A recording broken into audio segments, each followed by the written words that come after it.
Искам да покажа колко са начините да се защитиме енергийно, т.е. да съхраним нашата вътрешна енергия. Има няколко методики. Може да използваме кристали. Кристалите са уникални с това, че те поглъщат светлината, когато ги зареждаме, но задължително преди това те трябва да бъдат почистени и може да се заредят по няколко начина. Може да използваме звуците от тибетската купа за изчистването им също. Може да използваме морска сол, но солта, когато я използваме за чистач на кристалите, трябва да се знае, че за някои по-чувствителни повърхности на камъните не е подходящ този начин, затова се използва дима на ароматната пръчица.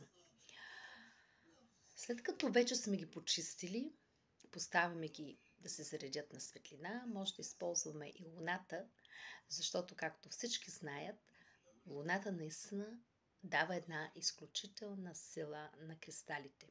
Поемайки тази енергия от луната, от космоса, космическата енергия, тя се връща обратно при нас, защото самата вибрация се свързва с нашата аура и по този начин въздейства и почиства аурата или защитава съвсем накратко и самата аура. Има различни минерали, може да ги използваме според своята интуиция, т.е. когато докоснем камъка, ние усещайки неговата сила и излъчване, знаем, че този камък ще бъде нашият лечител. Друг начин е с използването на зодиакалните знаци. Всеки зодиакален знак има подходящи за това не само един, но няколко минерала. Освен това, и може да използваме за енергийна защита и солта. Солта почиства нашето тяло, по всякакъв начин може да се използва, може да се направи спрей с солена вода, може също в дома, когато почистите пространството около вас, също ще получите енергийна защита.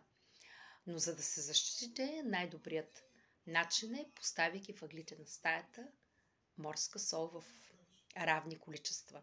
В 4 ъгъла на стаята, в 4 посоки на света е най-голямата и силна енергийна защита. Още когато поставите солта, на другия ден ще усетите, ако има някакъв негатив, тя започва да потъмнява. Различни са начините да защитим енергията си, но това са основните. Използването на по-скъпоценните, естествените камъни, минералите. И също е много важно и солта. Това са начините, които най-вече се използват като практика, като умения, за да защитим своето енергийно пространство. Също има различни ритуали. Тези, които използват силата рейки, те правят и различни целебни ритуали, които, когато се правят, те се правят с тази цел. Също ще ви препоръчам и методът восъколеене. Той изключително рядко се използва, защото при много силна енергийна атака, т.е. когато усетите, че губите голяма част от енергията си, тогава е препоръчително да се използва този метод.